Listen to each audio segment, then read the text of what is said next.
เกิดขึ้นก็หลายบ้านผ่านเมืองผ่านบ่เนาะมาสิเว้าให้เกี้ยงตามเรื่องมันมีตามคดีโกซานว่ามาพอฮู้ผ่านบ่ดูตามพื้นแผ่นเมืองผู้มีหมู่ชงพูงนักปราชญ์เจ้าพังแล้วหำเพิ่งไหนทุกวันนี้โลกจะท่วมเดือดร้อนผ่านบ่เขี่ยวขึ้นชนโกละหังมนุษย์โกกังวลโลกคนเฮาใหม่มันมีแต่ใหม่กว่ามื้อนี่องค์กษัตริย์ทาไทยทรงยามฮู้ฮอดคิดเบิ่งข้าวก้าวหน้าพุ่นเมืองบ้านสิบุญไว้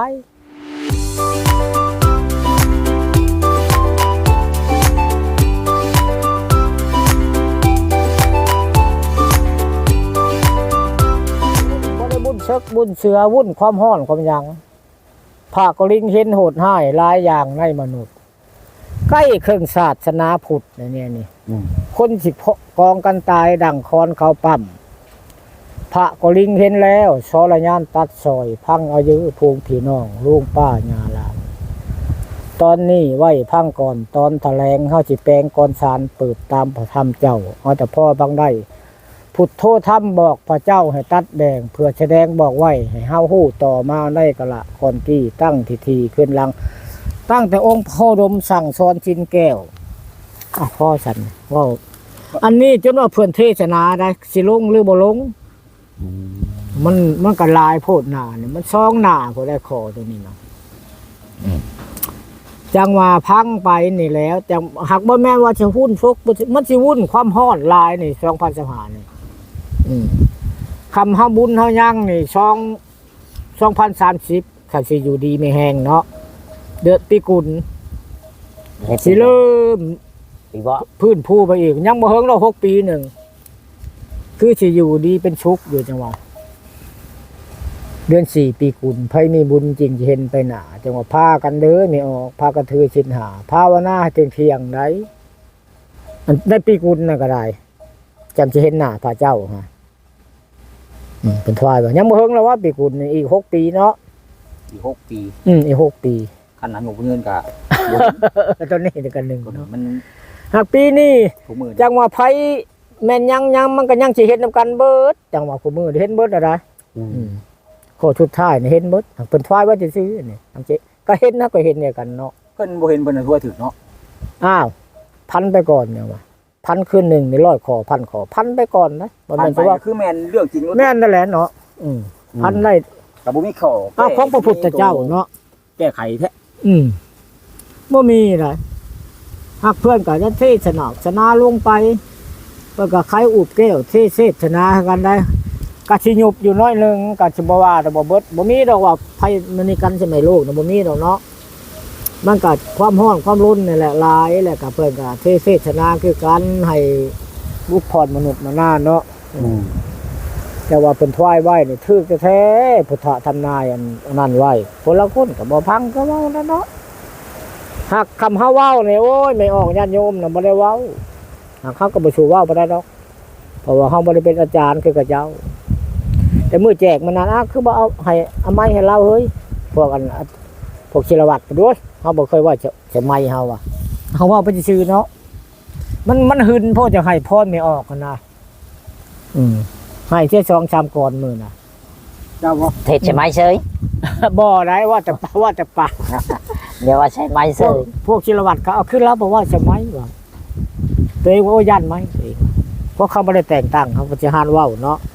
นี่จากว่าวซื้อเมาเนี่ยน้อยนึงเนาะมือแจกได้แจกน้ำเบาได้มือมาจะบิดเจ้าบริยูบ้านกับจ้าเขาจะโมแต่งตั้งเจ้าเขาก็จมอยู่คำมาเห็นนี่ก็พังไปแล้วแต่เขาแต่งตั้งได้อันพวกยังมือบุญเขาแต่งตั้งได้เหมือนนี่ถ้าเฮาเนี่ยมันมีชื่อหรอก3 คนพูดแล้วลงอยู่ลงไปยังเจ้าบริยูบ้านเนาะบ่ได้อยู่กับคำมากะขับชุ่มกับได้หักกับบนรันดอกเฮานะบ่แต่งเฮาก็เข้าไปหายาคู่บ่ดอกของเฮามักอยู่แล้วเรื่องนั้นเนาะหลักจากครูถ้าไปบวชเป็นยาครูนี่บ่ได้บ่ทำบ่ได้มักยังมักแล้วย่อเขาย่อน้ำเพิ่นนั่นแหละเนาะมักอยู่ในวัดน้ำว่าเนาะมักได้บ่ได้ว่าแต่บ้านได้คำเฮาไปเฮือนดอกคันนี้เฮาล่วงขึ้นพุ่นแล้วนะฮอนญานี่มันขึ้นโลดจะว่าบ่มาบ้านข่อยบ้านเจ้าก็มื้ออยู่ในคอนน่ะบ่เกิน2 คนกายนั่นก็พูดแล้วกอกอยู่พุ่นเลย ฝากปรับ สุขปรับเดิน ฝากปรับบ่มีเจ้าว่ามันเบิดอีหลีอัลลอคนเฮานะ แม่น่ะแล้ว บ่ได้ความกินอีกอ้าวฮอด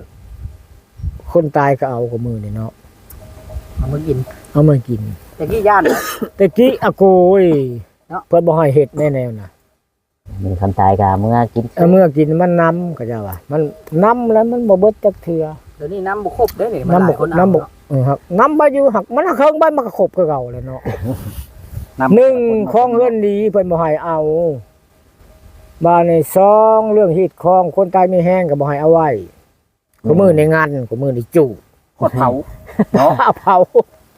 จูด สู้บ่ได้หึงบ่ได้หึงบ่ได้ฮอด3ปีซ้ำได้บุญ เอาผมใหม่อีกนะหักเอาต่อเรื่อยๆได้พวกนี้ได้เพราะมันมีแห้งเนาะ อืม ธรรมดาไม่แห้งเนี่ยเพื่อนล่ะตายมื้อนี้ชับภาคสิเอาไปโลดให้มันวิทย์มันม่ม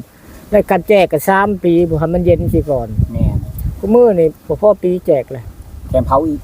เผาอีแล้วจังกว่าแจกในบ้านนี่คือกันเนี่ยเผาได้ในวันศีลนี่ก็แล้ว ปกติน่ะเพิ่นบ่ให้เผาคันตายมีแฮง บ่แล้วพี่ประชามีแห้งก็อยู่บ่ให้อยู่พ่อข้าวได้ใจขาด เขาฮอดบ้านเนาะประตู บ่ให้เข้าบ้านแล้วบ่ให้เอายาคูอีกกูมื้อนี่เอายาคูกินทาน นั่นแหละมันเปลี่ยนเป็น อันนี้แล้วมันจะว่ามันบ่เบิดจักเทื่อนะบ่เบิดมันนำไหน อืม เอามีแห้งเนาะถ้ามันวิทย์ไปไว้เอาไปโลดตายเดินดับก็ให้ไปคู่มือนี่ตายเดินดับกับงันน่ะจังว่ามันความตายน่ะมันต่อแต่น่าจะน้อยก็ตายแล้วมันบ่เฮ็ดมันกายบ่อันบ่หานบ่ห่มเฮาแหละเนาะ มันเกินป่ะ มันเกินพุ่นแหละ อืม ความเนาะ ลื่นความประชิดโบราณเนาะย่อเฮือนแล้วกันนี่คนละคนก็ย่ออยู่เนี่ยนี่อันคือตู้นี่บ่ย่อน้อยก็ยาหักเดือน6ก็จะสิย่อ อืม จังว่าพระอันผู้มันหมู่เจ้าถามกับแม่นเยอะแล้วเนี่ยมันคำตัวนี้ขึ้นวิทย์ขี้ดินแล้วก็สิยาก็ว่าเอาก็เอาอยากให้มันวิทย์จะขึ้นที่ขี้ดินเนี่ยอันเชาวอันมากมาเนี่ยคำบ่ตกเดือนอัน6คำหนึ่งเจ้าคันเฮ็ดบ่ได้บ่เฮ็ดตู้นี่บ่เฮ็ด เดือน5บ่เฮ็ดบ่ บ่ บ่แม่นบ่ว่ามีมื้อดีทุกเดือนนะ บ่มีนะ มีกับมันขี้บ่ประตู มีมันก็ขี้เดือนหามันฮอดมาลนอยู่แล้วเนาะ คือจะเสียเดือน4นี่เอาเดื ครั อบ น4สากลนี่เขาไล่นั่นเขาบ่ได้ไล่ว่า กะละ เดือน กะละนั่นก็มีก็เคยได้ยินในบ้านอันบ่อนห้างป้ากันนี่ เนาะ เนาะ เขาถือนั่นน่ะนะ เดือน7ก็บ่ให้ว่าเดือน7ถ้าว่าบ่ได้เบิ่งในนั้นก็ว่า เดือนวันที่ ว่าเอาซื่อ ก็ตัวผีเนาะ ๆว่าตัวผีตัวเองก็ปานนั้นฮะอืม ตัวเจ้าของ ตัวบ้านตัวเมืองตัวเป็นนักปราชญ์อาจารย์เนาะเดือน7ก็บ่ฮอดเดือน7แต่ว่าเดือน6ได้เคยว่าเฮาบ่ถือว่าเดือน6 เขาบัด นะเนาะ เขาบัดนับเดือนสากลเนาะ เพนนับได้สกุลนับเอาบริวันทีก็แม่นนะบอกประเจ้าพระอารมณ์ประหิตบ้านเจ้าแม่นบอกคือเพิ่นเว้าแล้วคือวันในอาทิตย์หนึ่งนี่มีช่องมือเอาลงบ่ได้แม่นบอกกับบ่ได้ย่านพวกเมียคือกัน วันศุกร์เนาะ วันฉุกตกบ้าน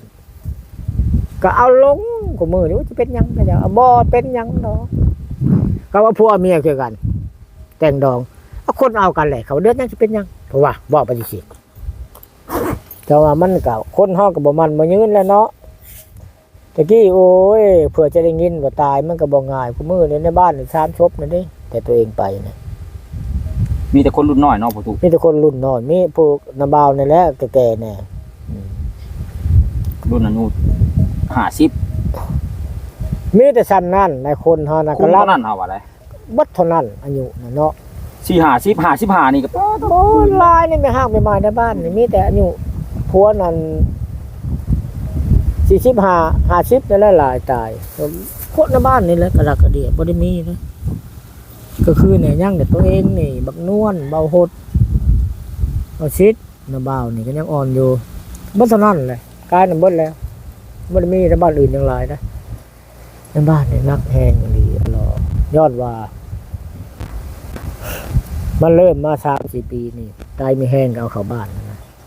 ถ้ามีแห้งก็บ่ปลาไว้ปีเกซ่าเนาะ บ่ปะมีแต่ว่าคอยอยู่เฮือนคอยแหละก็เฮือนเจ้าหั่นแหละ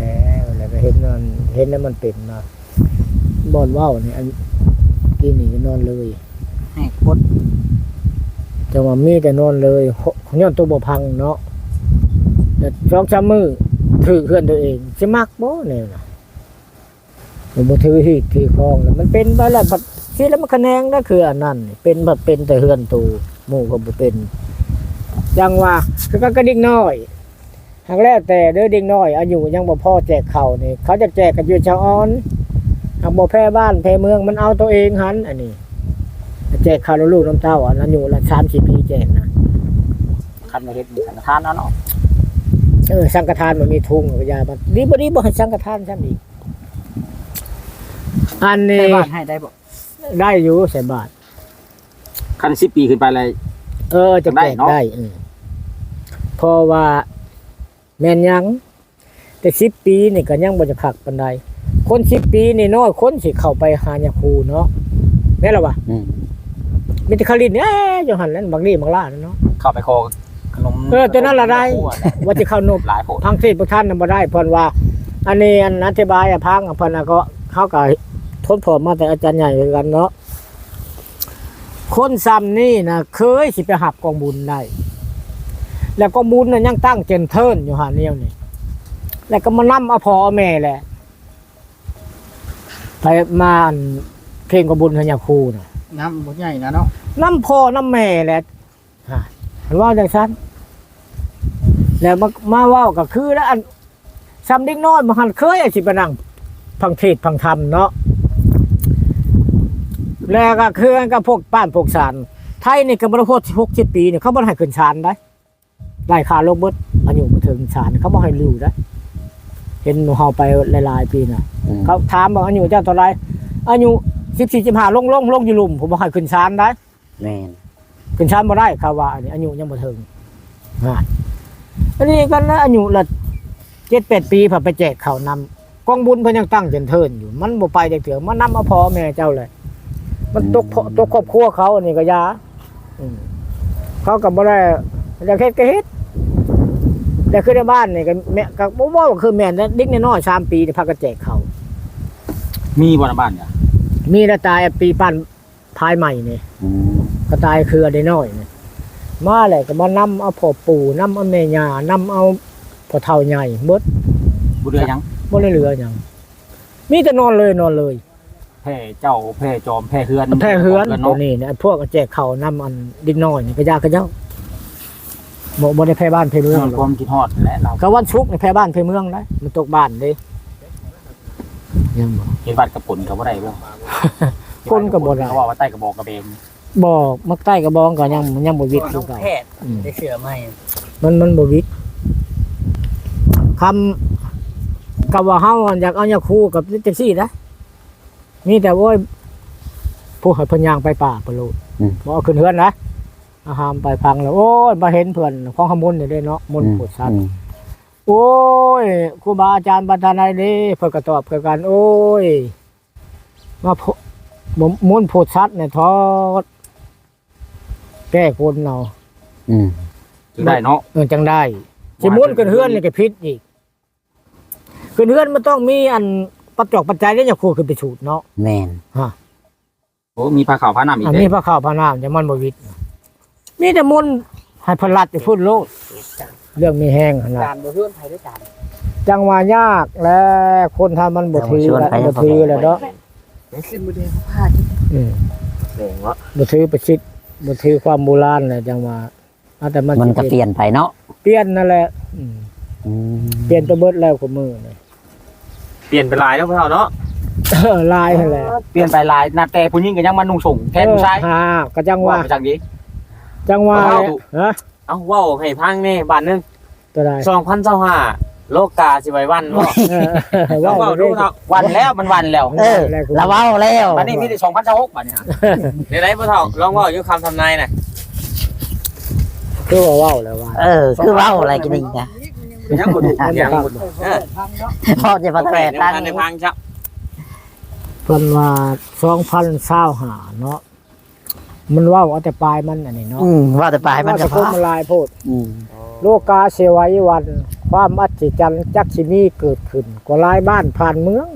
โดย น่าสิเว้าให้เกลี้ยงตามเรื่องมันมี ตามคดีโกศาลว่ามาพ่อฮู้ดูตามพื้นแผ่นเมืองผู้มีหมู่ทรงทงปัดเจ้าทั้งแล่หำเพิงทุกวันนี้โลกจะพ่วมเดือดร้อนเขี้ยวขึ้นชนโกละหังก่อนว่ามนุษย์โกกังวลโลกคนเฮาใหม่ หรือกับมักแดงโอ้ย ต้องกษัตริย์ทาไทยทรงยามฮู้ฮอดคิดเบิ่งข้าวก้าวหน้าพุ่นเมืองบ้านสิบุญไว้พระก็ลิงเห็นโหดห้ายหลายอย่างในมนุษย์ใกล้เครื่องศาสนาพุทธคนสิกองกันตายดังค้อนเขาปั้มพระก็ลิงเห็นแล้วสรญานตัดซอยพังอายุพวงพี่น้องลุงป้าญาหลานตอนนี้ไว้พังก่อนตอนแถลงเฮาสิแปลงก่อนศาลเปิดตามพระธรรมเจ้าเอาแต่พ่อพังได้พุทโธธรรมบอกพระเจ้าให้ตัดแบ่งเพื่อแสดงบอกไว้ให้เฮาฮู้ต่อมาในกะละก่อนที่ตั้งทิธีขึ้นลังตั้งแต่องค์พระโคดมสั่งสอนสินแก้วพระก็เลยติตัดแล้วตัดพ้องแอวแม่ผ้าลองมาถึงพร้อมด้วยประสงค์ทั้งปวงเนาอารามกว้างขู่คล้องเชตพลตกพระบาทแจ่มเจ้าทรงแทนเป็นพญามีนายว่าปัดเสนในความพันพญาปัดเสนเนาะมีนายว่าปัดเสนทีราชานอพญาเป็นเจ้าเนาสถานทางห้องนครคนบอกพระเจ้าว่าเฮาอยู่ทรัพพญูน่ะเพิ่นอยู่สูงนะทรัพพญูยอดแก้วแล้วเที่ยวเข้าชวนก็มี ได้ตั้งเช้า ก็มีเกิดเดือดร้อนพังก่อนตอนหลังพังเยอะเจ้าผู้ชมพันผัดอย่าตามตีบ้าน กระโปรงผู้ให้เจ้า ย่ามนั่นผู้บ้านเจ้าทั้งนครตุ้มไผ่พระก็นี้เลยมิดให้พ่อทำใกล้ขาดกระจนว่าชาวบ้านพระพันต่างนี่เลยมิดหรือสิทงท่วนกิจประหงหวนเห็นแจ้งแล้วจึงแย่งไปไหวองค์ประทับพันยูคอให้แก้ตัดซอยจังว่าคอยลายดีพระก็พันลากล่าวข้าวนี่ดังในโลกก็น่าไทยตัดสองสรญานลิงเห็นในสงสารโลก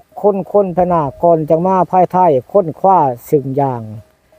ไพ่มนุษย์ในโลกใต้ไพ่สิใหม่จีเผาจังว่าพังมึงมันสิใหม่รีดชำได้แล้วเนาะอัน2005นี่ อันนี้แหละแปลว่าอยากให้พ่อเฒ่าเล่าไว้ว่าเตือนสติ มนุษย์ในโลกใต้ไพ่สิใหม่จีเผา ไฟใหม่อันฮอลลีวูดเด้ พ่อแต่ว่าทอนั่นพระก็ใครอุบแก้วได้บานนี่เทศนาเพิ่นก็เทศนาเนาะเพิ่นว่าใครอุบแก้วเนาะสิแม่นวิชาวิชมบ่แหละเนาะเทศนาทอบ่แม่นคนเฮาหาก็หังมีจริงแท้เพื่อแสงไขให้ไว้ในประชุดพระวินัยขอให้แก้ตัดเผาตัวนี้มันหลึบชุดตอนนี้มันยังน้อยหนึงมันทางหลึบมันบ่ได้มันหลึบเนาะ จบแล้ว สิแม่นว่าเพื่อนก็จะว่าใครอุบแก้วเทศ